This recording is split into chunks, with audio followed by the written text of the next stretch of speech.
الحمد لله رب العالمين الصلاة والسلام على سيد الأنبياء والمرسلين وعلى آله وأصحابه أجمعين أما بعد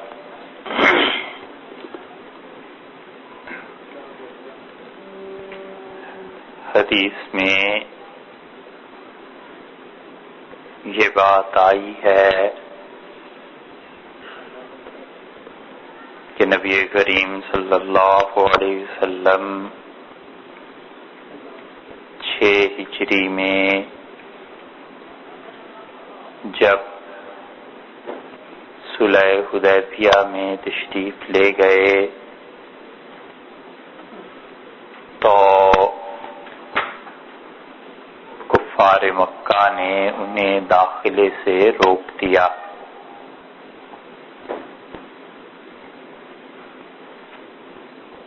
اور 7 ہجری میں دوبارہ تشریف لے گئے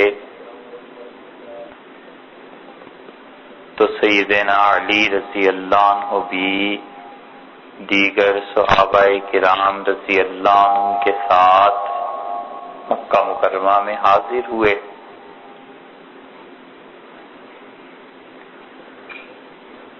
تو ان کے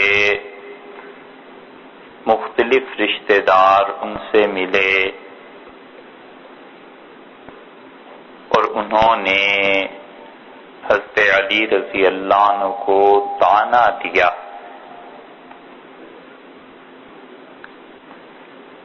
اور انہوں نے کہا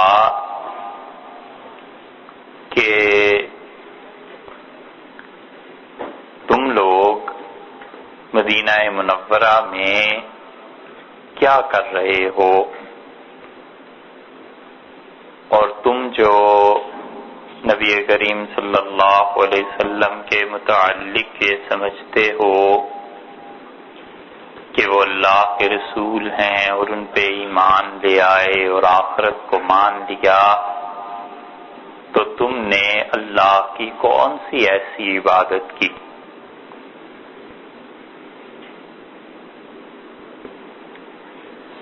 اور تمہارے مقابلے میں ہم لوگ حاجیوں کو پانی پلاتے ہیں، بیت اللہ کی تعمیر کرتے ہیں، اور یہ نیکی کے کام ہم نے کیے تو ہم زیادہ اچھے ہوئے کہ تم زیادہ اچھے ہوئے؟ تم نے کوئی کام نہیں کیا. حاجیوں کی خدمت کے لیے ہر سال ہم لوگ قربانی دیں، پانی پلانا ہے، سخت گرمی ہے، کوئی موسم ہے، ہم انہیں پانی پلائیں،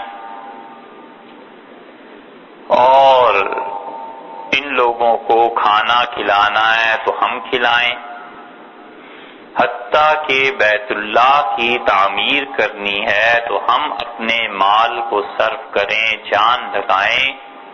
اور اس کے مقابلے میں تم مدینہ منورہ میں بیٹھے ہو، تم نے کیا کیا؟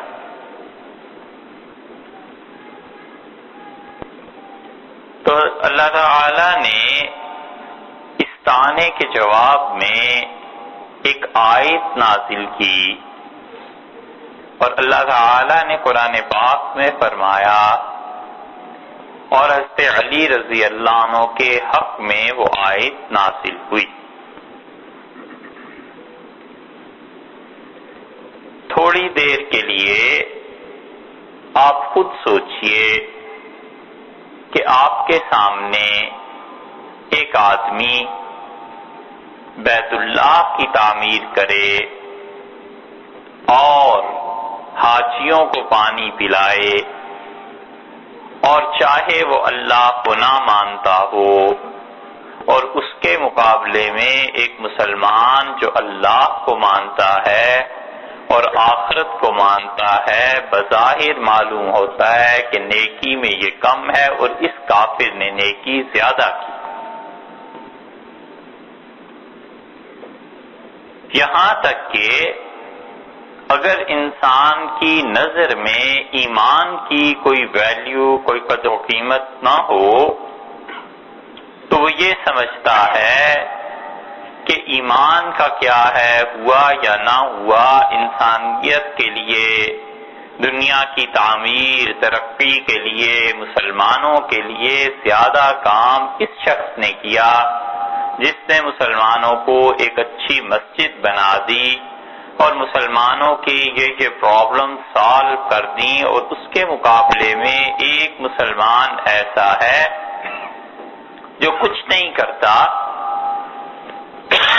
نہ مسجد کی تعمیر اس نے کی ہے اور نہ بظاہر اس نے کوئی حاجیوں کی خدمت کی ہے، تو بظاہر نیکی میں اس کافر کا پلڑا بھاری معلوم ہوتا ہے کہ اس نے مسجد بنا دی۔ تو اللہ تعالی نے اس پر ایک آیت نازل کی اور اللہ تعالی نے فرمایا کہ اجعلتم سقایۃ الحاج، کیا حاجیوں کو پانی پلانا، وعمارۃ المسجد الحرام، اور مسجد حرام کی تعمیر، بیت اللہ کی، یہ کیا اتنی بڑی نیکی ہو گئی ہے؟ کمن آمن باللہ، اس شخص کے عمل کے، اس کی نیکی کے برابر یہ ہو گئی ہے جو اللہ پر ایمان لایا، والیوم الآخر، اور آخرت پر ایمان لایا۔ تو کیا تم سمجھتے ہو کہ تمہاری یہ نیکی اس نیکی کے برابر؟ ہرگز نہیں۔ وہ جس شخص نے کوئی مسجد تعمیر نہیں کی اور بیت اللہ کی تعمیر میں بھی اس کا بظاہر کوئی ہاتھ نہیں ہے، حاجیوں کی خدمت اس نے نہیں کی، لیکن اللہ پہ اور آخرت پہ اس شخص کا ایمان مضبوط ہے، وہ شخص زیادہ مومن ہے، زیادہ نیکی کا کام کرنے والا ہے بنسبت تمہارے۔ اس سے مفسرین نے اور فقہا نے بڑی اچھی چیز ایک ثابت کی ہے، اور وہ کہتے ہیں کہ ایک ہے دین کا مظہر، ایک چیز ہے دین کے مظاہر، یعنی وہ چیزیں جنہیں دیکھ کر دین نظر آتا ہے اور جنہیں دیکھ کر دین کا احساس ہوتا ہے، وہ دین کے مظاہر جو آدمی قائم کرتا ہے، بظاہر وہ بڑا اچھا کام، بہت عالی کام کرتا ہوا محسوس ہوتا ہے، لیکن وہ کہتے ہیں کہ دین کے مظاہر سے کہیں زیادہ نیکی اور تقوی اس شخص کا ہے جو دین کی حقیقت کو قائم کرتا۔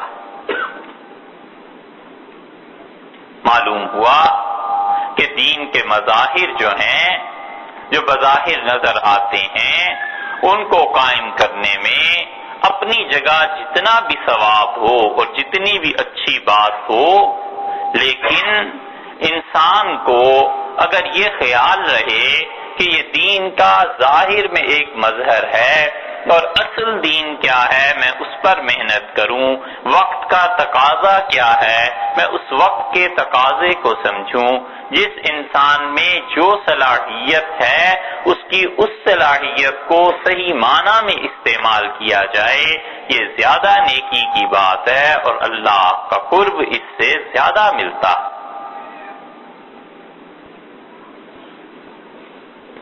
ایک آدمی کے گھر میں مچھر آ گئے تو اس نے درخواست دے دی کہ توپ چلائی جائے۔ کسی نے کہا کلمن سارا گھر اڑ جائے گا، اس نے کہا مچھر مریں گے یا نہیں یہ بتاؤ، کہ مچھر تو مر جائیں گے۔ تو یہ جو مچھروں کو مارنے کے لیے توپ چلانے والی بات ہے، یہ کچھ بھی کہیے عقل میں آتی نہیں، اس لیے کہ اس سے کم درجے میں بھی یہ کام ہو سکتا تھا۔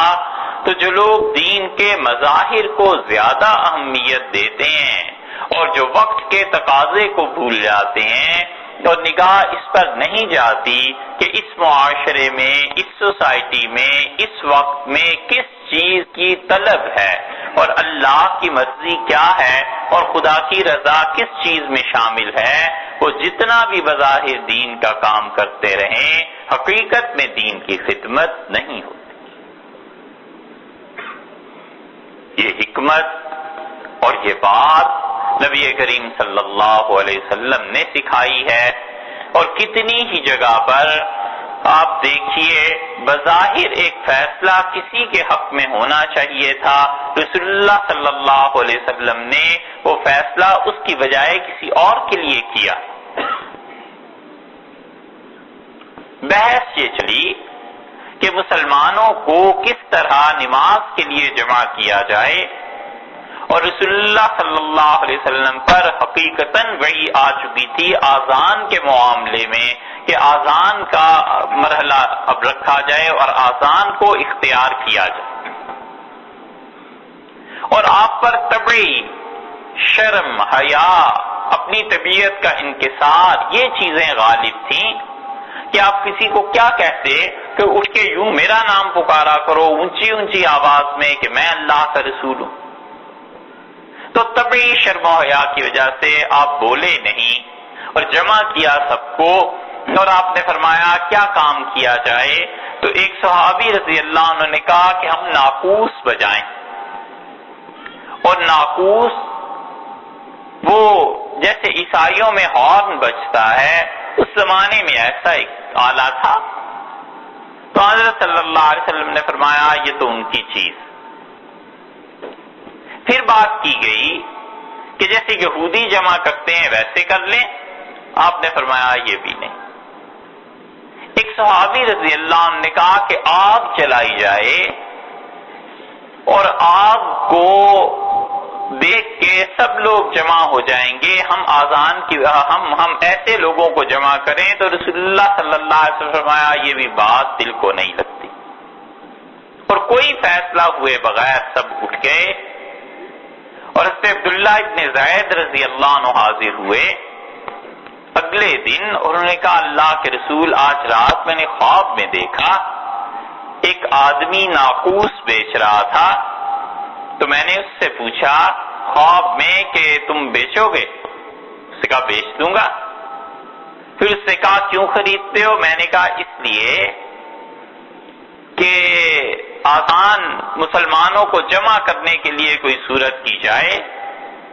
تو اس نے مجھ سے کہا کہ یہ نہ خریدو، میں تمہیں ایک طریقہ سکھا دیتا ہوں، اور پھر اس نے پوری آذان پڑھ کر مجھے خواب میں سنا دی، اور اس نے کہا کہ یوں کہا کرو اور جو بھی اس آواز کو سنے گا آ جائے گا۔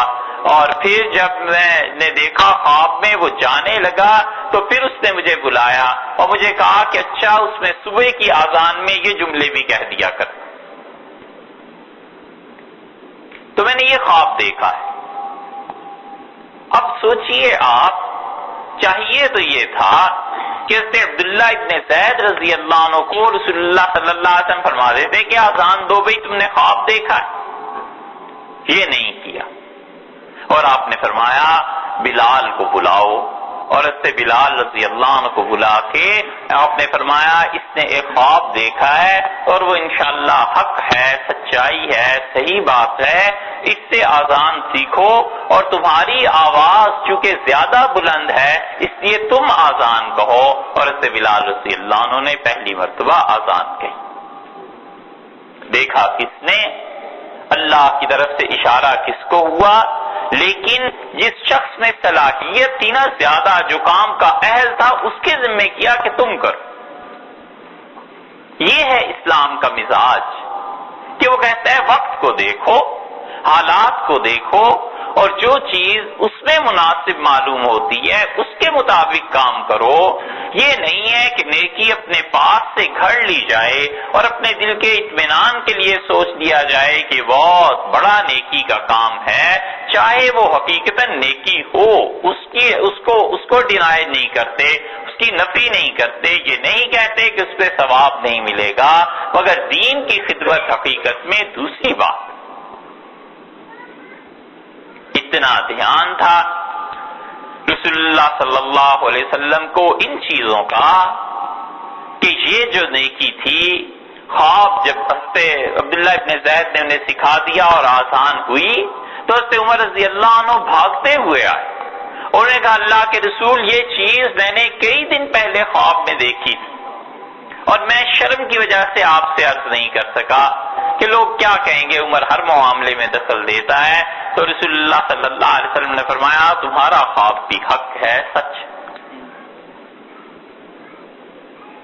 یہی آسان ایک اور بات خیال میں آ گئی، جب رسول اللہ صلی اللہ علیہ وسلم واپس ہوئے ہیں غزوہ حنین سے، تبوک سے واپس ہوئے، تو حضرت ابو محذورہ رضی اللہ عنہ جو رسول اللہ صلی اللہ علیہ وسلم کے مؤذن تھے، وہ کہتے تھے کہ ہم دوستوں کو پتہ چلا اور ہم لڑکے تھے بالکل، اور 18 سال 19 سال ایسے چھوٹی عمر کے تھے، تو پتہ چلا کہ مسلمانوں کا لشکر آ رہا ہے اور وہ ایک پہاڑ کے نیچے ٹھہرے۔ تو دوستوں نے کہا کسی طرح ان سے شرارت کچھ کرنی چاہیے، پتہ نہیں یہ کون سا نیا دین آیا۔ تو انہوں نے آذان دی، اور آذان جب ہم نے سنی تو ہم بہت ہنسے۔ ہم نے کہا یہ کیا طریقہ ہے؟ تو میرے دوستوں نے مجھے کہا کہ تم بھی آذان دو، اور سے وہ محذورہ رضی اللہ عنہ کہتے تھے مجھے جو شرارت سوجی تو میں اوپر چلا گیا جہاں مسلمانوں تک آواز پہنچے، اور میں نے شرارت سے ہنستے ہوئے یہ سارے جملے دہرائے، اور میں دوستوں کے پاس واپس آیا، بڑے خوش ہم چل رہے تھے، اور اچانک ہم نے دیکھا کہ اس پہاڑ پہ تو چاروں طرف فوج آ گئی، اور کچھ لوگ آگے آئے اور انہوں نے کہا تم سب لڑکوں نے یہ کام کیا ہے؟ ہم نے کہا ہم نے کیا ہے۔ تو انہوں نے سب کو پکڑا اور رسول اللہ صلی اللہ علیہ وسلم کے پاس لے گئے۔ ابو محذورہ رضی اللہ عنہ کہتے تھے نبی کریم صلی اللہ علیہ وسلم نے یہ سنا اور فرمایا فوج سے کہ چاروں طرف سے اس پہاڑ کا گھیراؤ کر لو، اور جنہوں نے یہ حرکت کی ہے انہیں پکڑ کے لے۔ اور ابو محذورہ رضی اللہ عنہ فرماتے ہیں جب میں رسول اللہ صلی اللہ علیہ وسلم کے سامنے ہم لوگ پیش کیے گئے تو آپ نے فرمایا یہ کون تھا جو آذان دے رہا تھا؟ تو سب ایک دوسرے کو آنکھوں میں دیکھنے لگے کہ جھوٹ بولیں سچ بولیں کیا کریں۔ تو ایک دوست نے کہا یہ تھا، اور مجھے رسول اللہ صلی اللہ علیہ وسلم نے آگے بٹھا لیا اپنے سامنے، اور باقی سب کو چھٹی دے دی، فرمایا تم جا سکتے ہو۔ کوئی ڈانٹ نہیں، کوئی ڈپٹ نہیں، کوئی ایسا رویہ نہیں ہے۔ کوئی آج کا دور ہوتا مقدمہ قائم ہو جاتا کہ دین بڑا خطرے میں آ گیا، اسلام خطرے میں آ گیا، یہ ہو گیا، کچھ بھی تو نہیں ہوا۔ حضرت ابو محذورہ رضی اللہ عنہ کہتے ہیں کہ مجھے رسول اللہ صلی اللہ علیہ وسلم نے قریب کیا اور مجھ سے فرمایا کہ یہ کیا حرکت کی؟ تو میں نے انہیں سچ سچ بتا دیا کہ ہم لوگ آپ سے مذاق کر رہے تھے اور یہ چیز ہو گئی تھی۔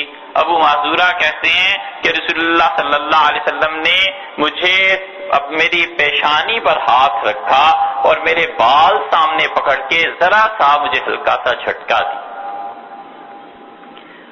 اور پھر اپنا ہاتھ میرے سارے چہرے پر پھیرا، پھر سینے تک لے آئے، پھر جسم کے نیچے تک لے گئے، اور مجھ سے کہا کہ بیٹے وہی جملے اٹھ کے دہراؤ جو تم نے ابھی کہے تھے۔ تو میں نے پڑھنا شروع کیے وہ جملے، اور جب میں نے پہلی مرتبہ کہا کہ اشہد ان لا الہ الا اللہ تو رسول اللہ صلی اللہ علیہ وسلم فرمایا دوبارہ کیا؟ میں آہستہ آہستہ بولا تھا، میں اونچی آواز سے کیا، اور یہ چاروں شہادت کے جملے میں آہستہ بول رہا تھا، مجھ سے رسول اللہ صلی اللہ علیہ وسلم فرمایا اونچی آواز سے کیا ہے؟ تو 2 مرتبہ آہستہ آواز سے، 2 مرتبہ اونچی آواز سے میں نے کہے۔ یہ وہ آذان ہے جو شافعی حضرات کے یہاں مصر وغیرہ میں اب بھی رائج ہے۔ حضرت ابو محذورہ رضی اللہ عنہ کہتے تھے کہ جب انہوں نے ہاتھ پھیرا اپنا میرے جسم پہ اور میں نے آذان مکمل کی تو اللہ کی قسم اس ہستی سے زیادہ مجھے کسی سے محبت نہیں تھی۔ اور رسول اللہ صلی اللہ علیہ وسلم نے مجھ سے فرمایا کہ میں تمہیں ساتھ لے چلوں، میرے ساتھ چلو گے؟ میں نے عرض کیا کہاں لے کے جائیں گے؟ آپ نے فرمایا میں چاہتا ہوں تمہیں بیت اللہ کا مؤذن مقرر کر دوں، مکہ میں تمہیں جگہ مل جائے۔ اور سے ابو محذورہ رضی اللہ عنہ کہتے تھے کوئی ڈانٹ نہیں پڑی، کچھ نہیں کیا، اور ابو محذورہ رضی اللہ عنہ مکہ مکرمہ میں رہے اور رسول اللہ صلی اللہ علیہ وسلم کے بعد 50 برس تک آذان دیتے رہے۔ اور جن بالوں پہ رسول اللہ صلی اللہ علیہ وسلم نے ہاتھ رکھ کے کھینچا تھا وہ بال انہوں نے ساری زندگی نہیں کٹوائے، اور مکہ مکرمہ میں ہر حج میں شامل ہوتے تھے، سارا سر منڈا دیتے تھے اور کہتے تھے یہ بال جنہیں ان کا ہاتھ لگا ہے قبر میں ہمارے ساتھ ہی جائیں گے۔ یہاں تک کہ صحابہ رضی اللہ عنہ کہتے ہیں وہ بال اتنے بڑے ہو گئے کہ وہ بیٹھتے تھے تو ان کے بال وہ زمین پر لگتے تھے اور ان لوگوں کو بتاتے تھے۔ حضرت عمر رضی اللہ عنہ نے کہا کہ وہ معذورہ یہ 4 مرتبہ کیوں جملے پڑھتے ہو، 2 مرتبہ پڑھنے چاہیے جیسے ہم لوگ آذان میں پڑھتے ہیں۔ تو انہوں نے اس آنے والے آدمی کسی کو کہا کہ امیر المومنین سے کہنا مجھے رسول اللہ صلی اللہ علیہ وسلم نے 4 مرتبہ پڑھائے تھے اور میں ویسے ہی پڑھوں گا، اور اگر انہیں یہ چیز پسند نہیں ہے تو مؤذن بدل لیں، مجھے انہوں نے لگایا تھا یہ ہٹا دیں۔ تو حضرت عمر رضی اللہ عنہ نے توبہ کی، انہوں نے کہا میں بالکل ابو معذورہ کو نہیں ہٹاؤں گا۔ یہ ہے دین کا مزاج کہ جس آدمی میں جو صلاحیت تھی رسول اللہ صلی اللہ علیہ وسلم نے اسے ضائع نہیں کیا، اس کی اس صلاحیت پہ نظر کر کے اسلام میں اس کا مقام تجویز کر دیا کہ تمہارے لیے یہ مناسب کام ہے، یہ کر لو۔ یہ دین کا مزاج۔ اس لیے یہ جو بیان خاص طور پہ خواتین کے لیے رکھا گیا تھا، ان سب کو سوچنا چاہیے کہ مسلمانوں کے لیے جو کام کرنے ضروری ہیں اس زمانے میں وہ کیا ہیں اور وہ کام کیسے کیے جائیں گے۔ یہ دین کے جو مظاہر ہیں جن میں ظاہر میں دین میں بڑی اٹریکشن ہے اور ان کو دیکھ کر بڑا اچھا لگتا ہے دین، ان کاموں کی بجائے حقائق پر توجہ دینی چاہیے۔ انسان کو سوچنا چاہیے کہ اللہ نے اس معاشرے میں رہتے ہوئے کیا چیز ہمارے ذمہ لگائی۔ یہ رویہ کہ ہم آج چھوڑ رہے ہیں اس ملک کو، کل چھوڑ رہے ہیں اور ہمارا دین بڑا خطرے میں ہے، اور یہ چیزیں ہیں، یہ مناسب نہیں۔ دین مسلمان کا ایمان کوئی موم کا بنا ہوا نہیں ہے کہ ذرا سی کفر کی آنچ لگی اور یہ پگھل گیا، اور ذرا سی دھول اٹھی اور ان کے دین کا زکام ہو گیا۔ یہ بات نہیں ہے۔ اللہ نے یہ بتلایا ہے کہ مسلمان جہاں جاتے ہیں وہ وہاں جا کر اللہ کے دین کو جماتے ہیں، کام کرتے ہیں اس کے لیے، اور جو وہاں کی سوسائٹی ہے اس سوسائٹی میں رہ کر اللہ کے دین کی طرف لوگوں کو بلاتے ہیں۔ اسپین پہ 800 برس مسلمانوں نے حکومت کی ہے، اور اسپین کا یہ حال تھا کہ امیر المومنین حکم رحمت اللہ علیہ ان کا کتب خانہ، اس کی بعض کتابیں اب تک اسپین میں محفوظ ہیں۔ ہم لوگوں نے جا کے جو چیزیں دیکھی تھیں، ایک کتاب جو درس نظامی میں بیضاوی پڑھائی جاتی ہے 120 اس کی شرح ہم نے خود دیکھی۔ 3 لاکھ کتابیں امیر المومنین حکم کے ذاتی کتب خانے میں تھیں، اور کوئی کتاب ایسی نہیں تھی جس پہ اس کے دستخط موجود نہ ہوں۔ پڑھے لکھے لوگ تھے۔ اب بھی آپ میں سے جو اسپین گئے ہیں وہ جانتے ہیں کہ وہاں کتنے میدان ہیں جن کے متعلق خود وہ بتاتے ہیں کہ یہاں مسلمان مارے گئے، یہاں ان کی کتابیں چلائی۔ بڑا واضح فرق ہے اسلام اور عیسائیت میں۔ اسلام کو جہاں دنیا میں غلبہ ملا ہے انہوں نے کہا انسانوں کو مت مارو، انسانوں کی نسل کشی مت کرو، ان لوگوں کو غلام بنا لو، اپنے معاشرے میں لے جاؤ، تہذیب سکھاؤ انہیں، انسان بناؤ انہیں تعلیم دو، ان کے ساتھ ان کی عورتیں ان کو رکھو، ان سے شادیاں کر لو، لیکن قتل نہیں کرو انہیں۔ ممکن ہے ان میں سے کسی میں اچھی صلاحیتیں ہوں اور وہ اچھی صلاحیتیں تمہارے کام آ جائیں۔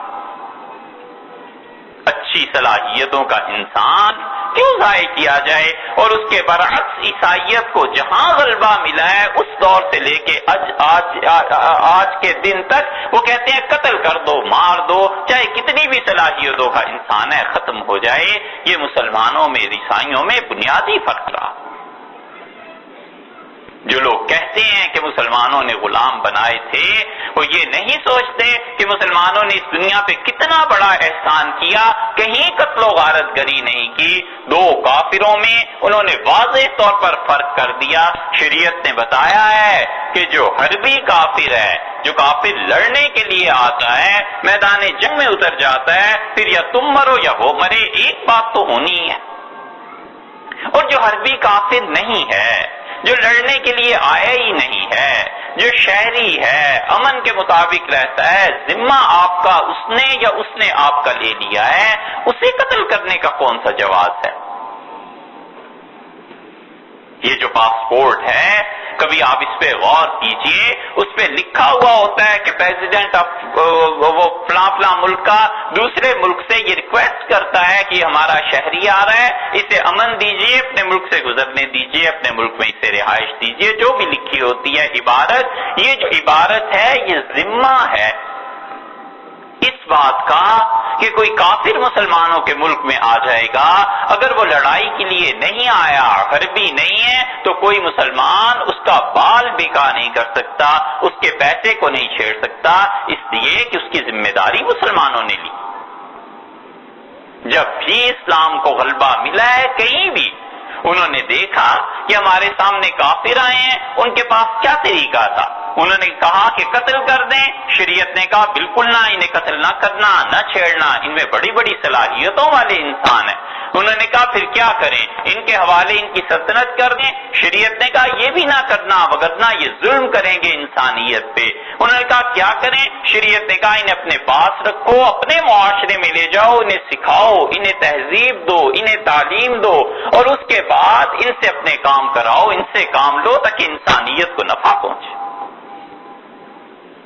یہ ایسی غلامی تھی جس کی وجہ سے اسلام پھیلا، جس کی وجہ سے دنیا میں تہذیب پھیلی، جس کی وجہ سے دنیا میں علم قائم ہوا۔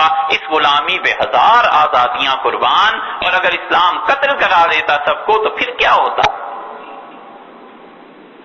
حضرت عمر رضی اللہ عنہ امیر المومنین تھے، اور انہوں نے شکایت سنی ایک غلام کی، اور اس نے کہا کہ میرے جو آقا ہیں سعد، حضرت عمر رضی اللہ عنہ کی نظر بہت دور جاتی تھی، اور انہوں نے اپنے عہد میں دور میں پابندی لگا دی کہ مدینہ منورہ میں کوئی مسلمان بھی ہو جائے چاہے، لیکن اصل میں وہ کافر تھا، مدینہ منورہ میں وہ نہیں رہے گا، باقی جہاں بھی رہے ہماری طرف سے آزادی۔ حضرت عباس اور حضرت سعد رضی اللہ عنہ نے ان سے اصرار کیا کہ آپ اس پابندی کو اٹھائیں۔ یہ جو ایران فتح ہو گیا ہے، بڑے بڑے اچھے کاریگر یہاں آ گئے ہیں، اور مدینہ منورہ میں گھروں میں کاریگروں کی ضرورت پیش آتی ہے، دروازے بنانے ہیں، کھڑکیاں بنانی ہیں، شیشے کا کام کرنا ہے، پنچکیاں بنانی ہیں، یہ ساری کی ساری چیزیں ہیں، آپ ان لوگوں کو یہاں جگہ دے دیں۔ حضرت عمر رضی اللہ عنہ نے ان کا احترام اور ان کے دباؤ سے چپ ہو گئے اور اجازت دے دی۔ تو حضرت عمر رضی اللہ عنہ سے اس غلام نے کہا کہ میرا آقا مجھ سے مزدوری کراتا ہے اور پھر مجھ سے پیسے بھی لیتا ہے۔ حضرت عمر رضی اللہ عنہ فرمایا کتنے پیسے لیتا ہے؟ اس نے کہا جتنی میں محنت کرتا ہوں اس میں سے کچھ حصہ وہ لے لیتا ہے۔ تو آپ نے فرمایا تم کیا کام جانتے ہو؟ اس نے کہا میں چکی بھی بنا لیتا ہوں، شیشے کا کام بھی جانتا ہوں، لکڑی کا کام بھی جانتا ہوں۔ انہوں نے پوچھا مالک کتنے لیتا ہے اور تم کتنے کماتے ہو؟ اس نے کہا اتنے اتنے۔ تو فرمایا یہ تو بہت تھوڑے پیسے ہیں جو تمہارا مالک لیتا ہے، جب تمہارا ذمہ دار ہے، گھر پہ تمہیں رکھا ہے، ہر طرح سے تمہارا خیال رکھتا ہے، تو اتنے پیسے تو کچھ غیر مناسب نہیں ہے، تم دے دیا کرو۔ اور پھر حضرت عمر رضی اللہ عنہ نے کہا کہ میری ایک چکی خراب ہو گئی ہے، تم اسے ٹھیک کر دینا۔ اس نے کہا امیر المومنین میں آپ کے لیے تو ایسی چکی لگاؤں گا کہ وہ قیامت تک چلتی رہے گی اور لوگ یاد رکھیں گے۔ یہ کہہ کے وہ غصے میں چلا گیا، اور لوگوں نے کہا امیر المومنین آپ سمجھتے ہیں اس نے کیا کہا ہے؟ فرمایا میں اچھی طرح سمجھتا ہوں۔ لوگوں نے کہا پھر؟ کہنے لگے پھر میں کیا کر سکتا ہوں؟ انہوں نے کہا اس کی سزا ہونی چاہیے۔ تو فرمانے لگے کہ اگر اسی نے مجھے قتل کرنا ہے تو سبحان اللہ کوئی مقتول اپنے قاتل کو بھی مار سکتا ہے۔ انہوں نے کہا پھر جیل میں ڈال دیں۔ تو کہنے لگے یہ ایسی بڑی بات تو نہیں ہے کہ کسی آدمی کو جیل میں ڈال دیا جائے، اس نے ایک دھمکی مجھے دی ہے قتل کی، اس نے کہا ہے میں ایسے کروں گا، لیکن میں ایسا کرنے والا شخص نہیں ہوں۔ اور صحابہ کرام رضی اللہ عنہ کہتے تھے جب وہ لٹائے گئے بستر پہ اس حملے کے بعد اس غلام کے متعلق بات کی گئی تو حضرت عمر رضی اللہ عنہ نے کہا میں پہلے ہی کہتا تھا سعد سے اور عباس سے کہ مجھے مجبور نہ کرو، اس شہر کو محفوظ رہنے دو، وہ میری رائے پر غالب آ گئے، انہوں نے میری بات نہیں مانی۔ یہ مسلمانوں نے غلاموں کے ساتھ کیا ہے۔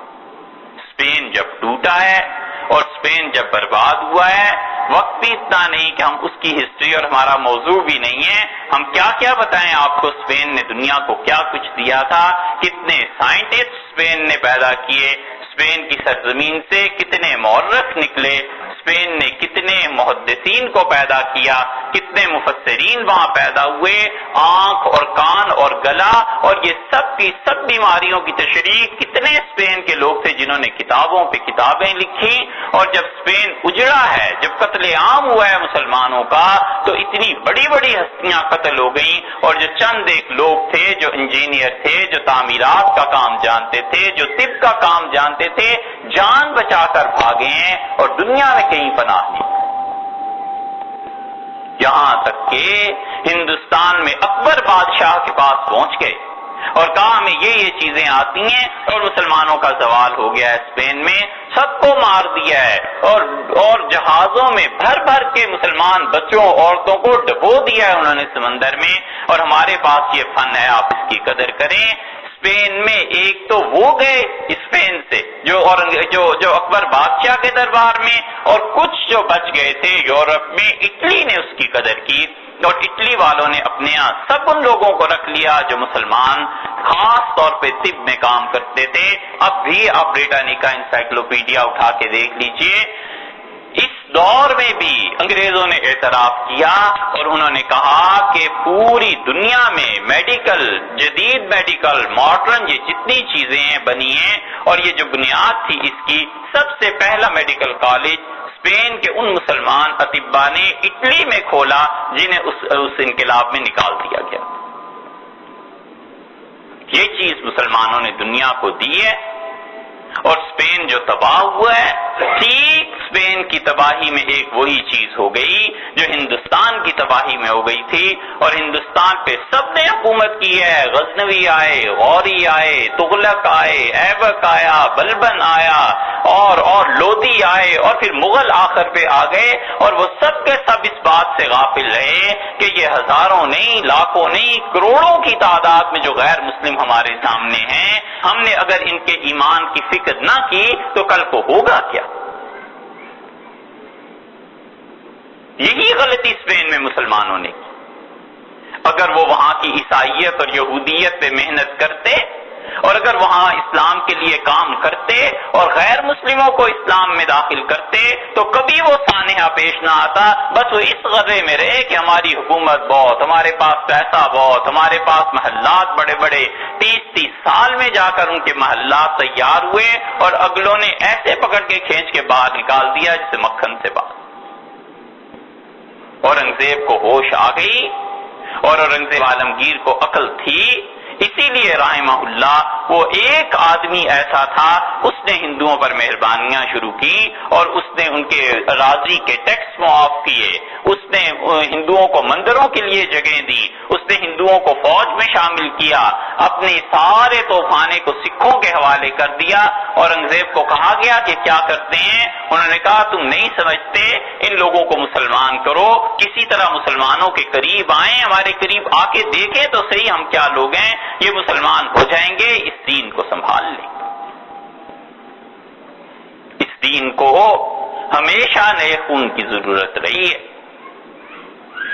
معلوم نہیں آپ سے پھر کبھی بات ہوتی ہے یا نہیں، لیکن اس بات کو آپ یاد رکھیے، اس دین کے جسم کو ہمیشہ نئے خون کی ضرورت رہی ہے۔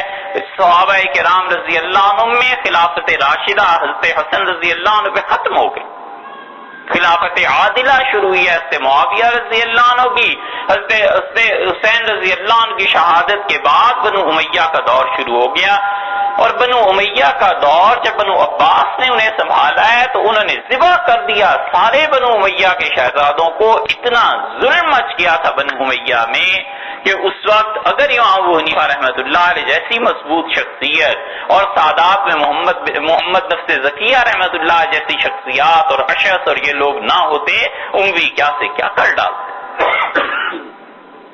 انہوں نے بنو امیہ کو ذبح کیا بنو عباس نے، اور ان کی تڑپتی ہوئی لاشوں پر دسترخوان بچھائے اور ان لاشوں پہ بیٹھ کے انہوں نے پہلا کھانا کھایا۔ انہوں نے کہا یہ ظالم ساری مملکت کو لوٹ کے لے گئے، اسلام میں نئے سے نئے گروہ داخل ہو رہے تھے لیکن ان کی تبلیغ کے لیے کوئی کام نہیں تھا۔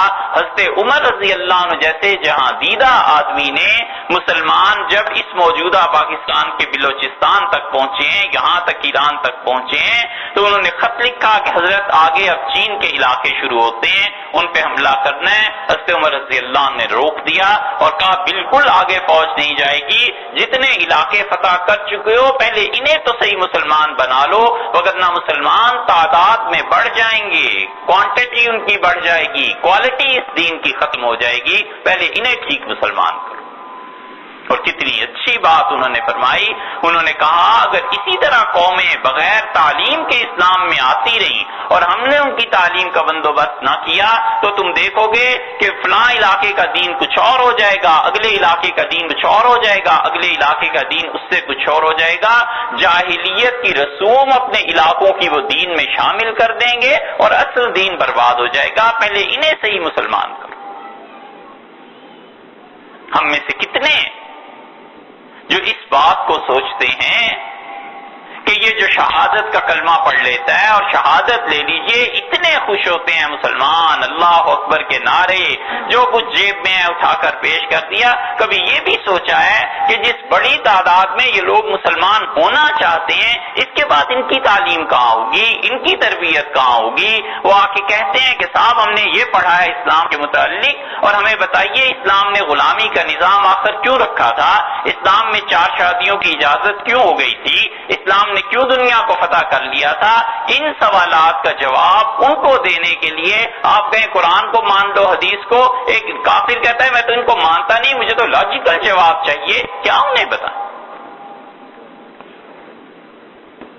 آپ جس ملک میں رہ کے کما رہے ہیں اور جس ملک میں رہ کے اللہ کی برکتیں، اللہ کی رحمتیں ہیں آپ پہ، آپ معاشی اعتبار سے ماشاءاللہ بہت زیادہ اچھے ہو گئے، لیکن یاد رکھیے دین کے معاملے میں کلاش ہیں آپ، دین کے معاملے میں ایک ٹکے کی چیز نہیں جو آپ کے پلے اور جس پہ کوئی فخر کرے۔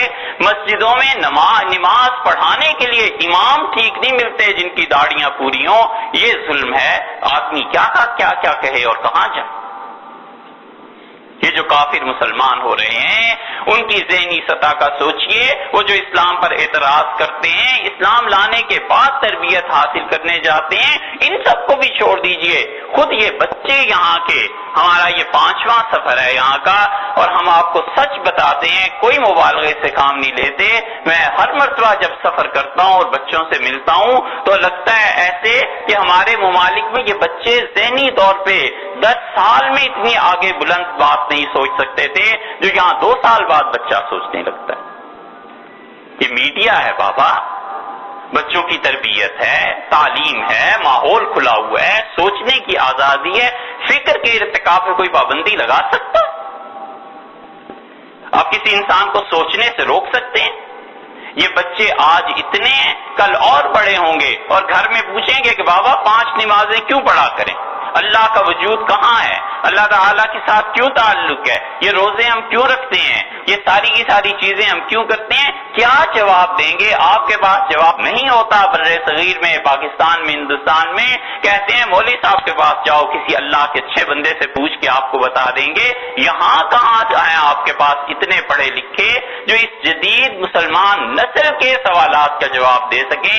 نتیجہ یہ نکلے گا کہ علیہ باللہ خدا محفوظ رکھے، آپ کی اگلی نسلوں میں ارتداد شروع ہو جائے گا، مرتد ہو جائیں گے یہ بچے، یہ عورتیں اور بچے اور خواتین اور بچیاں، اور انہیں ان کے سوالات کے جوابات نہیں ملیں گے۔ آپ کسی صورت اس ذہنی ارتقاء کو نہیں روک سکتے۔ اس کی قدر کیجئے، یہ جو بچے اللہ نے آپ کو دیے اور ان میں جو سمجھنے کی، سوچنے کی صلاحیت ہے، یہ اسلام کا سرمایہ ہے بابا۔ مسجدیں بنانے کی آپ کو فکر پڑی ہوئی ہے، اسلام کو خون چاہیے، اسلام ایسے نہیں زندہ ہو۔ پہلی مرتبہ بنو امیہ کے ہاں جب یہ واقعہ ہوا ہے اس وقت خون پرانا ہو گیا تھا، مسلمان جو تھے عادی ہو گئے تھے، نسلی مسلمان ہو گئے نا، باپ مسلمان، دادا مسلمان، پردادا مسلمان، کوئی ابتلا پیش نہیں آیا، کوئی ٹکراؤ نہیں ہوا۔ نتیجہ یہ نکلا کہ بنو امیہ وہاں سے بھاگے ہیں۔ بغداد میں دریا کے کنارے شہزادے بیٹھے ہوئے تھے، کسی نے کہا رے تمہارے آباء و اجداد کو سب قتل کر دیا، انہوں نے دریا میں کود گئے، چھلانگیں لگائیں دوسرے کنارے پہ، بھاگتے ہوئے افریقہ پہنچے اور افریقہ سے اسپین پہ جا کے انہوں نے قبضہ کر لیا۔ یہ اسلام کو نیا خون ملا اسپین سے، اور وہ خون جو پرانا ہو چکا تھا وہ پیچھے رہ گیا۔ اسپین کے خون نے مسلمانوں کو زندہ کیا۔ اس اسپین میں ایسی زرخیز زمین میں مسلمان اٹھے ہیں، انہوں نے بتایا اللہ کا دین کیا ہے، انہوں نے بتایا عدل کیسے قائم ہوتا ہے، انہوں نے بتایا انصاف کیسے قائم ہوتا ہے، انہوں نے بتایا یہ کیا کیا چیزیں۔ قاضی منذر ابن سعید تھے، کس کے واقعات ہم سنائیں اسپین کے کہاں سے؟ قاضی منذر ابن سعید رحمت اللہ کا حال یہ ہو گیا تھا کہ امیر المومنین تھے اسپین کے، اور اتنا عدل تھا، اتنا انصاف تھا کہ انہوں نے سونے کا تخت بنوایا بادشاہ نے، اور وہ بیٹھے۔ تو انہوں نے کہا، قاضی نے جب افتتاح ہوا تو انہوں نے کہا قاضی صاحب قرآن کی آیتیں پڑھیے، اور انہوں نے قرآن پاک کی آیتیں پڑھی جس کا مفہوم یہ تھا کہ اگر اللہ کی نظر میں دنیا کی کوئی وقعت ہوتی تو خدا کافروں کو سونے کے گھر بنا دیتا۔ اور آیتیں پڑھنے کے بعد کہنے لگے مجھے نہیں پتا تھا کہ اس امت میں بھی فرعون پیدا ہو جائیں گے اور سونے کے تخت بنوایا کریں گے۔ اس نے کہا قاضی صاحب آپ کیا کہتے ہیں؟ کہنے لگے یہ تمہارے لیے درست نہیں۔ وہ تخت ختم ہو گیا، سننے والے حکمران تھے، اور اس نے پیغام بھیجا کچھ عرصے کے بعد کہ حضرت یہ سارے اسپین میں قحط پڑ گیا ہے اور بارشیں نہیں ہو رہی۔ تو انہوں نے اس کے بیٹے سے کہا کہ تمہارے باپ کا کیا حال ہے، باپ تمہارا کیا کر رہا تھا؟ اس نے کہا میں نے ابا کو اس حال میں چھوڑا ہے کہ مسلح پہ سر رکھے ہوئے رو رہے تھے اور کہہ رہے تھے کہ میرے ایک شخص کی گناہوں کی وجہ سے پوری رعایا برباد کر دی جائے گی، اللہ ایک میرے گناہوں کی وجہ سے میری ساری مملکت پہ مہربانی نہیں کی جائے گی، یوں نہ کر۔ تو انہوں نے کہا وہ رو رہے تھے، اس نے کہا رو رہے تھے، تو کہنے لگے جب زمین والے رونے لگے تو آسمان والا بارشیں نہیں بند کرتا، میرے کچھ کہنے کی ضرورت نہیں، جاؤ اور بارش بھی ہو جائے گی۔ اور وہ شہزادہ کہتا ہے میں گھر نہیں پہنچا اور اسپین کی زمین جل تھل ہو۔ نیا خون چاہیے، یہ نیا خون اسپین سے ملا، فرانس سے ملا، الجزائر سے ملا، نئی سے نئی قومیں اسلام میں داخل ہوتی رہی، یہاں تک کہ پھر مرحلہ ایسا آ گیا کہ پھر وہ خون پرانا ہو گیا۔ اور جب خون وہ پرانا ہوا ہے اور بغداد میں تباہی مچی ہے اور مسلمانوں نے ظلم کرنے شروع کر دیے، یہ ابن اسیر کی تاریخ آپ اٹھا کر دیکھیے۔ ایک تو مصیبت یہ بھی ہے کہ یہ طے کیا ہوا ہے کہ پڑھ کے نہیں دینا، نہ اپنی تاریخ پڑھیں ہم، نہ قرآن پاک کا ترجمہ پڑھیں، نہ اس کی تشریح پڑھیں، نہ حدیث پڑھیں، آخر کریں کیا؟ بانکے میاں تھے ایک لکھنؤ میں، اور وہ ہمیشہ اپنی والدہ سے کہتے تھے کہ امی کیا پکا ہے؟ تو ماں نے انہیں بتایا کہ بیٹے آج یہ چیز پکی ہے۔ پھر تھوڑی دیر بعد پوچھنے کہ امی ابھی تو سورج ڈوبنے کا وقت ہو گیا اور دہی بڑے بن گئے؟ ان کا ہاں بن گئے۔ پھر کہنے لگے اچھا کچھ چٹنی بھی بنائی؟ انہوں نے کہا بیٹے بن گئی۔ پھر دوسری چیز، پھر تیسری چیز، 10 چیزیں۔ ماں نے تنگ آ کے کہا کہ بیٹے روزے تو تم رکھتے نہیں ہو اور سحری میں تم اٹھتے نہیں ہو، نماز تم نہیں پڑھتے، تمہیں کھانے سے کیا ہے؟ تو اس نے کہا امی یہ صحیح ہے، نہ ہم روزہ رکھیں، نہ نماز پڑھیں، نہ صبح اٹھیں، نہ دن میں کوئی پرواہ کریں، لیکن کیا سحری بھی، کیا افطاری بھی چھوڑ دیں، بالکل ہی کافر ہو جائیں؟ کوئی چیز تو اسلام کی رہنی چاہیے نا صاحب۔ تو نہ پڑھیں تاریخ کو، نہ حدیث کو، نہ تفسیر کو، حتیٰ کہ یہ بھی نہ پڑھیں کہ ہمارے آباء و اجداد نے کیا کیا ہے، بھلا بتاؤ پھر یہ کیا کریں؟ ابن اسیر نے لکھا ہے، وہ بغداد میں اس کے سامنے تباہی ہوئی ہے بغداد کی، اور ابن اسیر کہتا ہے کاش میری ماں مجھے جنم نہ دیتی اور بغداد کی تباہی سے پہلے میں مر جاتا، مٹی میں مل جاتا۔ یہ اس نے اپنے متعلق لکھا، اور وہ کہتا ہے کچھ دوستوں کے ساتھ ہم لوگ گئے ایک پہاڑ پہ، اور وہاں پر ہم لوگ جا رہے تھے پکنک منانے جیسے، تو میں نے ایک عیسائی کو دیکھا اور وہ ہاتھ اٹھا کے پہاڑ پہ اس کے گلے میں سلیب لٹک رہی تھی، کچھ بات کر رہا تھا۔ تو میں اس کے قریب ہو گیا. تو عیسائی کہہ رہا تھا کہ پروردگار تو نے مسلمانوں کو حکومت دی ہے اور اللہ تیری زمین ظلم سے بھر گئی ہے، ان مسلمانوں نے انصاف کو چھوڑ دیا ہے اور خدایا تو اپنا قہر ان پہ نازل کر اور انہیں تباہ کر دے کسی طرح. انسانوں کو امن چین سے دنیا میں یہ رہنے نہیں دیتے. ابن اسیر کہتے ہیں کہ میں اتنا دل گرفتہ ہوا، میں نے اپنے دوستوں سے جا کے کہا کہ اب تباہی آئے گی. یہ مظلوموں کی بددعائیں اگر خدا کے یہاں ایسے ہی پہنچتی رہیں تو ہم نے جو بغداد میں گل چھرے اڑا رکھے ہیں اور ہم نے بغداد میں جو ایسے مراکز قائم رکھے ہیں، اب یہ سب کچھ ہو کے رہے گا.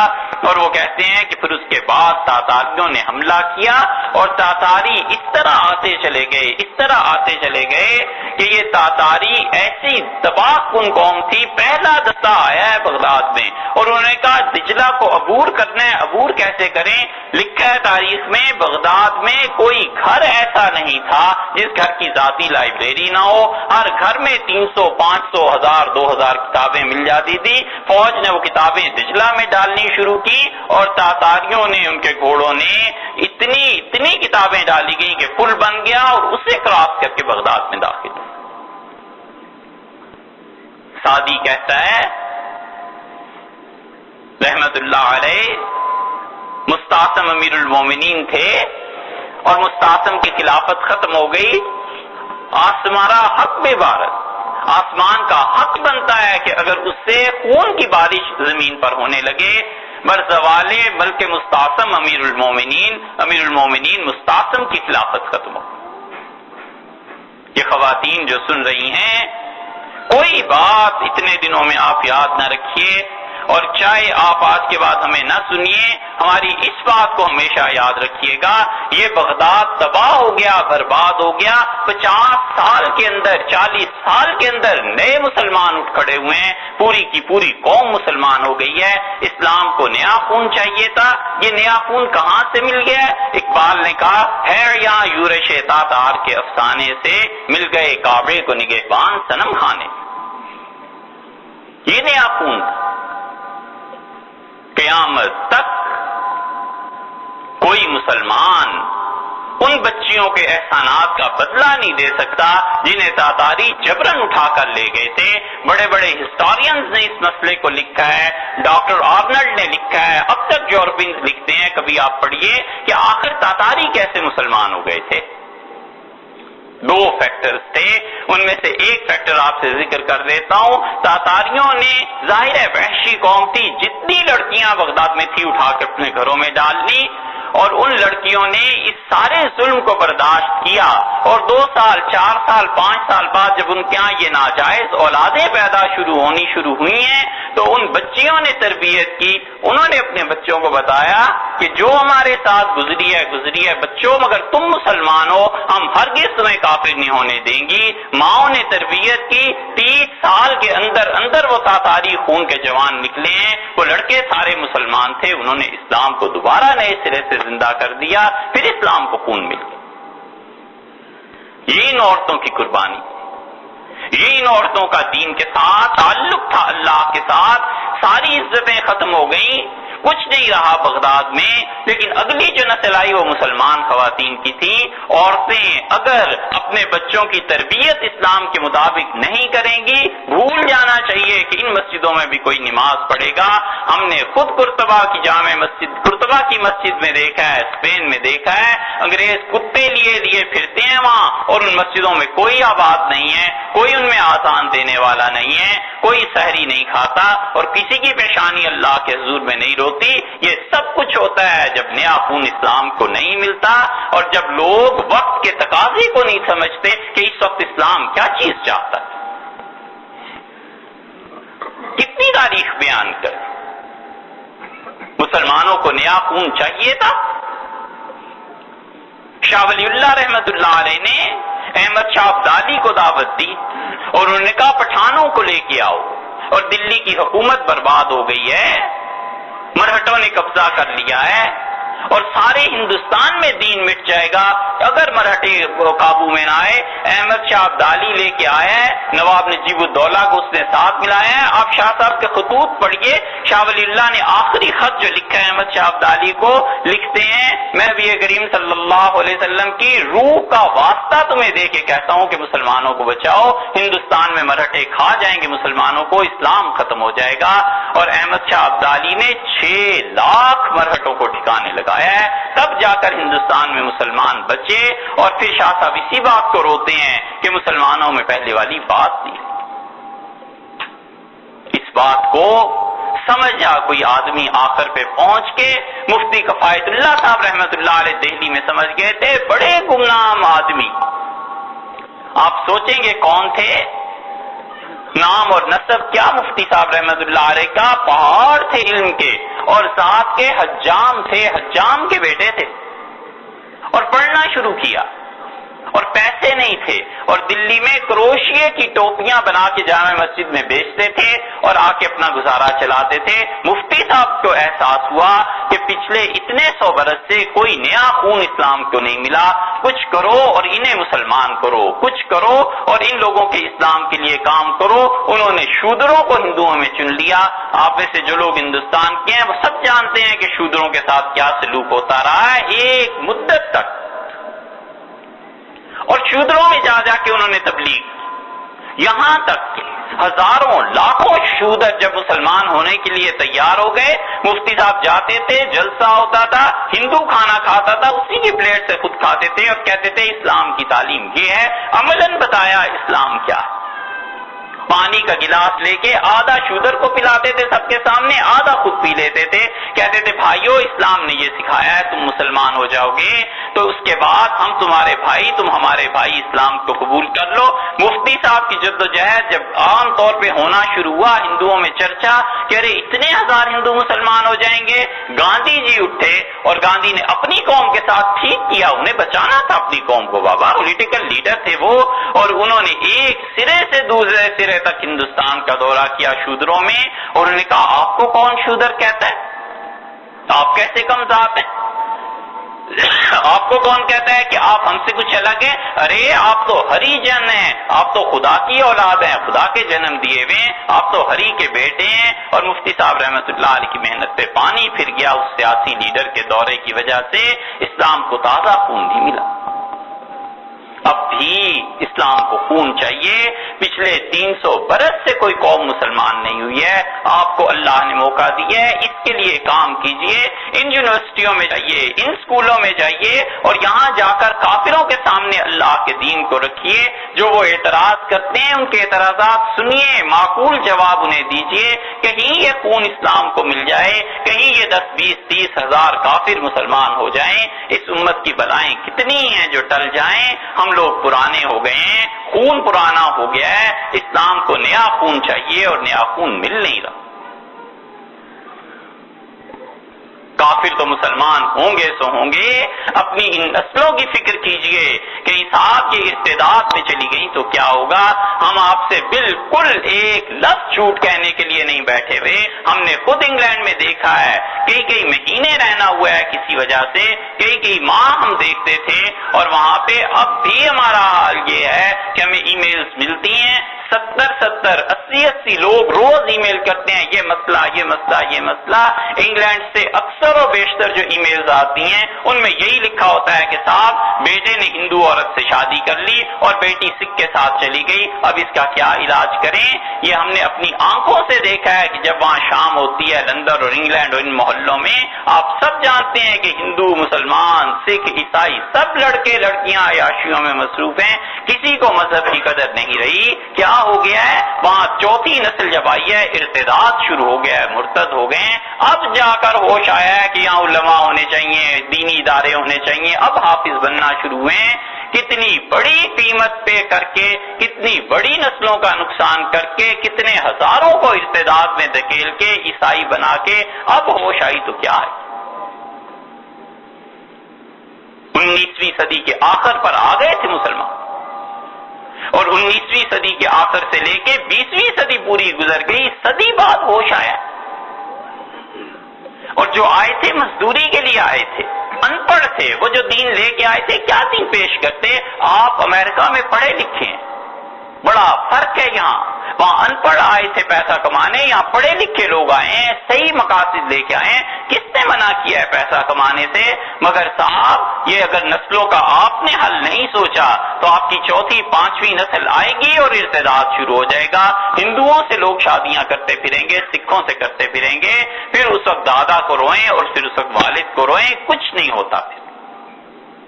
ذہنی ارتقاء بچوں کے، سوالات اور تربیت اس میں کمی رہ جائے، کوئی اسے پورا نہیں کر سکتا۔ آپ سوچئے کر کیا رہے ہیں؟ اللہ کے بندو، یہ مسجدیں دین کا مظہر ہیں، مت اتنی زیادہ اچھی مسجدیں بنائیے، اسکول قائم کیجیے، ان بچیوں کے لیے اسکول قائم کیجیے، یہ بچیاں یہاں پڑھیں گی، یہ لیڈی ڈاکٹر بنیں گی، یہ اچھی طرح پڑھ کے آگے جائیں گی، مسلمان خواتین کا علاج مسلمان لیڈی ڈاکٹرز کریں گی، وگرنہ گائنی کے کیسز زچہ بچہ کی چیزیں اور کافر مرد ہی کرتے ہیں، اور کون کرتا ہے؟ ہمارے ملکوں میں بھی یہی عذاب آ گیا ہے، اور وہاں پر عورتیں بچیاں وہ لیڈی ڈاکٹر سرجن ڈاکٹر نہیں بنتی۔ ہم ہر ایک کو کہتے ہیں کہ خدا نے بیٹی دی ہے، اسے سرجن ڈاکٹر بنانا تاکہ مسلمان خواتین کو مسلمان لیڈی ڈاکٹر مل جائیں، نہیں ملتی۔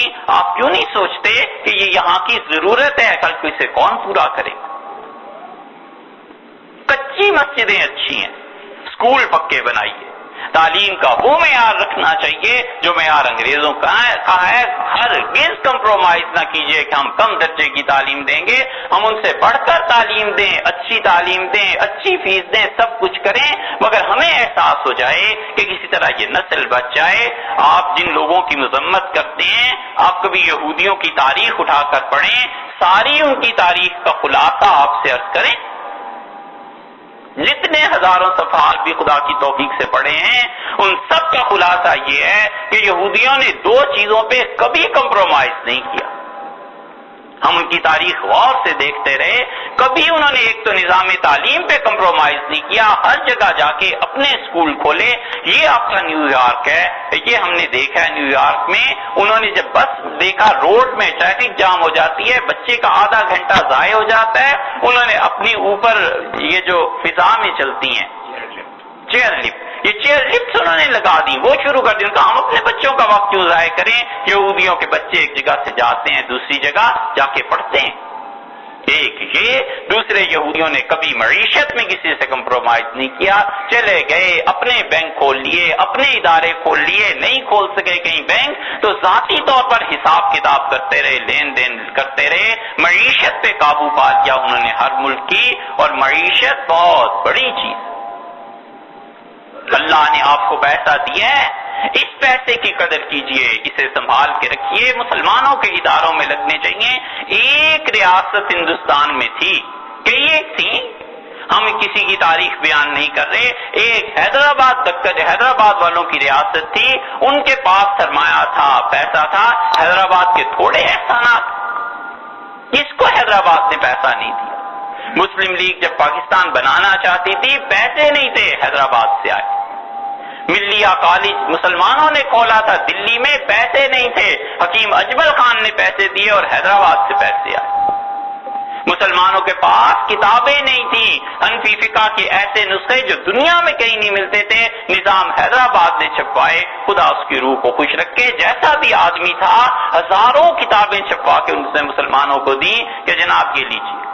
ندوہ کے پاس لکھنؤ میں پیسے کی کمی ہو گئی تھی، حیدرآباد نے پیسہ بھیجا کہ صاحب مسلمانوں کا ادارہ ہے، قائم رہنا چاہیے، پیسے کی وجہ سے ہم پیسے دے دیں گے۔ دیوبند مولانا پڑھے ہیں وہاں کے، ان سے پوچھ لیجئے، دیوبند میں پیسے کی کمی پیش آ گئی، حیدرآباد نے پیسہ دیا، حتیٰ کہ ہمارا ملک پاکستان بن گیا، اور 56 کروڑ روپے پاکستان کے حصے کے بنتے تھے، اور ہندوؤں نے نہیں دیے۔ نہرو نے کہا کوئی پیسہ نہیں دینا، گاندھی جی نے مرن بھرت رکھ لیا، اور انہوں نے کہا مر جائیں گے لیکن پاکستان کو پیسہ ضرور دو، ضرور بھیجو، ضرور بھیجو۔ لوگ جو مرضی کہیں، سازش تھی، کچھ تھی، ہمیں اس سے بحث نہیں ہے، لیکن حیدرآباد جب خبر پہنچی ہے 20 کروڑ روپے 1947 میں انہوں نے جہازوں میں لاد کر کراچی بھجوا دیے، کہا اپنا ملک چلائیے۔ نہرو کو پتا چلا، اس نے کہا اچھا پیسہ یہاں سے جا رہا ہے، اور 1 سال بعد پولیس کا ایکشن 2 سال بعد ہوا اور سب چھٹی۔ یہ حیدرآباد کے کام ہیں. ایک بھوپال والے الگ تھے، باقی لوگ الگ تھے. کس کس کا قصہ سنا؟ اس لیے یہ جو کچھ آپ کرنا چاہ رہے ہیں یہاں پر، ان میں اپنے بچوں کے ادارے قائم کیجئے. فرض ہے، فرض آپ پہ کوئی معمولی بات نہیں ہے. بن جائیں گی مسجدیں، پڑھ لیں گے نماز بھی لوگ، کوئی نہیں چھوڑ جاتا ان چیزوں کو. لیکن جب نمازی ہی نہیں رہیں گے تو پھر کیا ہوگا؟ مستان صاحب نے ایک جگہ ہمیں دکھائی، دل خوش ہوا اس جگہ کو دیکھ کے. انہوں نے کہا ہم یہاں اسکول بنائیں گے. آپ اتنی بڑی بڑی افطاریاں دیتے ہیں لوگوں کو اور آپ کئی ہزار ڈالر خرچ کرتے ہیں. اللہ کی شان، ہمارے پاؤں سے زمین نکل گئی ہے سن کے. ایسے اعتماد والے آدمی جنہیں ہم جھوٹا نہیں کہتے کہ آپ رمضان میں ہم نے سنا یہاں پہ 50-60 ہزار ڈالر خرچ ہو جاتے ہیں افطاریوں پہ اور ان چیزوں پہ. یہ پیسہ آپ کے پاس کہاں سے آیا ہوا ہے صاحب؟ حلال کا پیسہ ہے، آپ ہی کا پیسہ ہے، آپ ہی کے خون پسینے کی کمائی ہے. اس پیسے کو جوڑیے، جمع کیجئے، مسلمانوں کے لیے سکول بنائیے، بچیوں کے لیے سکول بنائیے. مت پڑھنے دیجئے انہیں غیر مسلموں کے ساتھ. وگرنہ ماں جب کافر ہو جائے گی اور ماں کا دین خراب ہو جائے گا تو نسل کا دین خراب ہو جائے گا. کوئی باپ کچھ نہیں کر سکتا. نبی کریم صلی اللہ علیہ وسلم نے 9 ہجری میں اپنی وفات سے پہلے مسجد نبوی میں چراغ دیکھا ہے. اور وہ کس نے جلایا تھا؟ حضرت تمیم رضی اللہ عنہ عیسائی پادری تھے، یمن سے آئے، آ کے اسلام قبول کیا اور 9 ہجری میں رسول اللہ صلی اللہ علیہ وسلم کے انتقال سے صرف 7 برس پہلے انہوں نے چراغ جلا دیا رات کو. اور آپ خوش ہوئے اور اس کو اچھا کہا کہ مطلب ٹھیک ہے روشنی ہے. یہ دیکھیے تو مکہ فتح ہو گیا، مسلمان کی ساری جد و جہد کے مراحل گزر گئے. وہی کچی مسجد تھی، وہی چھت چپکتے تھے. یہ رسول اللہ صلی اللہ علیہ وسلم کا مسجد کا معاملہ تھا. اور جہاں تعلیم کا معاملہ آیا ہے، بدر میں وہ کافر جو ان کے خون کے پیاس سے جو مارنے کے لیے آئے تھے، انہیں کہا ہم اپنے بچے تمہارے حوالے کر رہے ہیں، انہیں تعلیم دے دو، انہیں پڑھا اور 10 کو پڑھا دو، ہم تمہیں چھوڑ دیں گے. تعلیم کے معاملے میں اتنے حساس تھے رسول اللہ صلی اللہ علیہ وسلم. ہم سیرت کی محفلیں منعقد کرتے ہیں، میلاد پڑھتے ہیں اور یہ نہیں سوچتے وقت کا تقاضا کیا ہے. کس بات کو آپ کے سامنے رکھیں. ہالینڈ میں چلے جائیے، لیڈن یونیورسٹی نے اسلام پہ انسائکلوپیڈیا لکھا ہے اور آپ کے پورے اسلامک لٹریچر میں اب تک وہ انسائکلوپیڈیا تو صاحب دور کی بات ہے، اس کا 50% بھی آپ کو کہیں انسائکلوپیڈیا نہیں مل سکتا. آپ بریٹانیکا کو دیکھیے، انسائکلوپیڈیا علمی دنیا میں چاہیے. آپ ہمیں دکھائیے مسلمانوں نے کون سا انسائکلوپیڈیا اسلام پہ لکھا ہے. ہالینڈ گئے، کچھ چیزیں کسی لائبریری میں دیکھنا تھی اور ان سے ہم نے پوچھا کہ اس انسائکلوپیڈیا کی اب تو اس کی قیمت بھی 15 لاکھ 13 لاکھ ہو گئی ہے، چند ایک جلدیں بھی چھپی ہیں. انہوں نے کہا صاحب یہ ایک ڈاکٹر تھے، ان سے انسائکلوپیڈیا کا ایک مقالہ لکھوایا ہے اور کئی لاکھ ڈالر اسے دیے ہیں اور 5 سال میں جا کے تحقیق کر کے اسلام پہ ایک مضمون اس نے لکھا ہے. آپ میں کیوں اتنی طاقت نہیں ہے صاحب؟ ہم پوچھتے ہیں آپ کسی کو اسپانسر کیوں نہیں کر سکتے؟ کوئی ہے جو اسپانسر کرے؟ بر صغیر میں، انڈیا میں، پاکستان میں علم یاد رکھو اب تک وہی ہے، علم کہیں نہیں گیا. عرب اس علم کے جوتے تک نہیں پہنچ سکتے جو اللہ نے ہندوستان اور پاکستان کے علماء کو دیا ہے. اب تک سکہ جمع ہوا ہے ہمارے ملکوں کا. علم ہمارے پاس ہے، حدیث ہمارے پاس ہے، تفسیر ہمارے پاس ہے، معیشت ہمارے پاس ہے. کون ہے جو ہمارا مقابلہ کر سکتا ہے علم میں؟ اور یہ سب اللہ کے فضل سے ہے، یہ سب اللہ کے احسانات سے ہے، یہ سب خدا کی مہربانی ہے، کسی کا کوئی ذاتی کمال نہیں. یہ دکھ کی بات نہیں ہے. 17ویں صدی سے ہمارا اس قوم کے ساتھ واسطہ ہے. 3 صدیاں اللہ کے بندوں گزر گئیں، 17ویں 18ویں 19ویں 3 صدیاں گزر گئیں. اب آپ میں سے کوئی مجھے کھڑا ہو کے بتا دے کون سا ترجمہ اور کون سی انگلش کی تفسیر ایسی ہے جو صحیح اسلام کی نمائندگی اور ترجمانی کرتی ہے، جس پہ مسلمانوں کا کوئی جھگڑا نہ ہو اور وہ کسی کافر کو آپ پریزنٹ کریں اور کہیں صاحب یہ آسان زبان میں لکھی گئی ہے، اسے آپ پڑھیے. اور آج سے 200 برس پہلے کی زبان اب کون پڑھتا؟ ہم سب نے کہا مرزائی کافر ہے، ہم اب بھی کہتے ہیں کافر ہیں، بلا خوف تردید ہم کہتے ہیں مرزائی کافر ہے، کوئی شک و شبہ نہیں اس میں. اور مرزائیوں نے ڈاکٹر عبدالسلام کو جتنا پیسہ ملا تھا اٹلی میں جا کے سائنس اور ٹیکنالوجی کے لیے یونیورسٹی انہوں نے قائم کی ہے. ہمارے ممالک میں سے عیسائی لڑکے یہاں سے وہاں سے ہر جگہ سے وہاں جا کر وہ سائنس اور ٹیکنالوجی کی تعلیم حاصل کریں. آج سے 50 برس کے بعد جب مسلمان سائنسدان کوئی آئے گا اور کہیں گے کہ جناب ہے مسلمان لیکن ہے مرزائی، پھر روئیں گے پیٹیں گے، نہیں کافر ہے کافر ہے. ہم نے کون سی یونیورسٹی اور ٹیکنالوجی کی اور ہم نے کیا سائنس میں کیا ہے؟ کتنے میڈیکل کالج بنا لیے مسلمانوں نے؟ آپ سوچئے، یہ اس وقت کے کرنے کے کام ہیں. ٹیکنالوجی کے ادارے قائم ہوتے، سائنس کے ادارے قائم ہوتے، تحقیقات ہو چکی ہوتی اور یہ طاقت علم کی مسلمانوں کے پاس ہوتی، اس طرح کم سے کم پٹائی نہ ہوتی جیسے اب ہو رہی. یہ سب نتیجے ہیں اسلام کے حقیقی تقاضوں کو ختم کرنے کے. لندن ہم گئے، ایک مقام پہ ایک دوست تھے اور ان کو کسی انگریز انجینئر سے کام تھا، تو وہ ان کے ساتھ چل پڑے، ہم بھی ساتھ تھے. انہوں نے راستے میں اپنی باتیں کی اور اس نے ایک مسجد دیکھی. تو وہ جو انجینئر تھے ہمارے دوست اس مسجد میں کام کروا رہے تھے، تو وہ انگریز باہر کھڑا ہو گیا، ان سے باتیں کرتا رہا، پھر وہ دیکھ کے مسجد کو ہنستا رہا. تو میں نے اس سے پوچھا کہ صاحب یہ بتائیے کہ آپ اس مسجد کو دیکھ کے مسکراتے ہیں ہنستے ہیں، کہنے لگا اتنا پیسہ تم لوگوں نے اس مسجد کو لگایا اور مجھے یاد آتا ہے کہ عیسائیت کا جو زوال کا دور تھا ہم بھی اپنے گرجوں کو اتنی خوبصورت بنایا کرتے تھے. کوئی غلط بات نہیں. نبی کریم صلی اللہ علیہ وسلم نے فرمایا تمہاری مسجدیں برباد ہو جائیں گی، اور آپ نے فرمایا تمہاری مسجدوں میں آنے والے لوگ نہیں رہیں گے، اور تم اس وقت مسجدوں کو ایسے بنایا کرو گے جس طرح سونا اور چاندی یہودی اور عیسائی اپنی عبادت گاہوں میں خرچ کرتے ہیں، تم بھی مسجدیں ایسی خوبصورت بناؤ گے مگر کوئی نہیں ہوگا. اس لیے یہ افطاریوں کے سلسلے